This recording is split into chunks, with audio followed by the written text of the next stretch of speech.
Остатоци од кал и песок се забележуваат по улиците на Тетово и во дворовите на куќите во деловите на градот кои беа зафатени со поплавата минатата недела. Жителите се уште се справуваат со последиците. Покрај штетите што ги претрпеа, сега се чувствува и непријатна миризба поради излевањето на фекалната канализација. Нема ни една шахта читава, све се запушени, не може, све водата на улица станува. После кој се суши, смрди, не може да дишиш овде. Кај сега кога ќе дојде 30 степена поплане, не се диши едноставно. Тоа што испарува.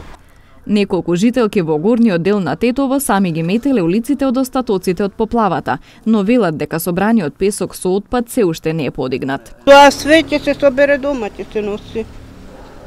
Комшивка на еден купон дека имаше. Па под колеве, па натаму, навамо. Кој ќе дојде да ни очисти? Добре, во сега ми организираме фамилија неколку души, да викнемо камета со камионот, да му дадемо 500 денара да го собере ѓубрето. Од општина Тетово најавуваат дека ќе започнат со дезинфицирање на сите патишта и објекти. Според градоначалникот Билјалка Сами, проблемите при обилни врнежи од дожд настануваат поради тоа што во многу делови од градот не се одвоени фекалната со атмосферската канализација. Најавува решенија. Сега за решавање на тој проблем веќе работиме интензивно заедно со Министерството за екологија и мисијата на Европската унија во Скопје за реализација на еден капитален проект кој е над 30 милиони евра за решавање на проблемот со фекалната канализација.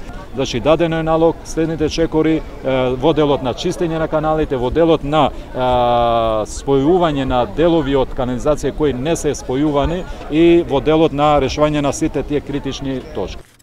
Инаку во општината се пријавени над 130 случаи на штети направени од поплавите, од кои најголем дел индивидуални објекти, како и деловни простории, јавни објекти и површини. Од понеделник комисијата за проценка ќе излезе на терен.